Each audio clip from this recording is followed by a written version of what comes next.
നേരത്തെ പരാമർശിച്ച ഒരു വാർത്തയുടെ കൂടുതൽ വിവരങ്ങളിലേക്ക് പോവുകയാണ്. തിരുവനന്തപുരം മംഗലപുരം കൊയ്ത്തൂർ കോണത്ത് ഭിന്നശേഷിക്കാരിയെ മരിച്ച നിലയിൽ കണ്ടെത്തിയിരിക്കുന്നു. വിഷ്ണു കരുണാകരനുണ്ട് വിവരങ്ങളുമായി. വിഷ്ണു, ആരാണ് മരിച്ചത്? എപ്പോഴാണ് മൃതദേഹം കണ്ടെത്തിയത്?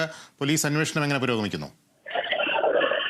ലിബീഷ്, ഈ മംഗലപുരം പ്രദേശത്താണ് ഇന്നൊരു മരണം സംഭവിച്ചിരിക്കുന്നത്. അതായത് ഭിന്നശേഷിക്കാരിയായ തങ്കമണിയാണ് വീട്ടിന്റെ പരിസരത്തുള്ള സ്ഥലത്ത് മരിച്ച നിലയിൽ കണ്ടെത്തിയത്. പുലർച്ചെ പൂജാ ആവശ്യങ്ങൾക്കായി പൂ പറിക്കാൻ പോകുന്നതിനിടയിലാണ് മരണം സംഭവിച്ചതെന്നാണ് പ്രാഥമിക നിഗമനം. ശരീരത്തിലെ വസ്ത്രങ്ങൾ കീറിയ നിലയിലും അതോടൊപ്പം കഴുത്തിൽ അണിഞ്ഞിരുന്ന സ്വർണ്ണ കമ്മൽ നഷ്ടപ്പെട്ട രീതിയിലുമാണ് മൃതദേഹം കണ്ടെത്തിയത്. അതുകൊണ്ട് തന്നെ ഇതൊരു കൊലപാതകം എന്നുള്ള സംശയത്തിലാണ് പോലീസ് പ്രാഥമിക അന്വേഷണം നടത്തുന്നത്. ഏതായാലും അസ്വാഭാവിക മരണത്തിന് കേസെടുത്തുകൊണ്ടുള്ള അന്വേഷണമാണ് ആരംഭിക്കുന്നത്. ഈ മരിച്ച നിലയിൽ കിടന്ന ഇവരുടെ മൃതശരീരം കണ്ടത് സഹോദരിയാണ്. ആദ്യം പുലർച്ചെ തന്നെ ഈ മരണം സംഭവിച്ചതിന് ശേഷമാണ് കണ്ടെത്തിയിരിക്കുന്നത്.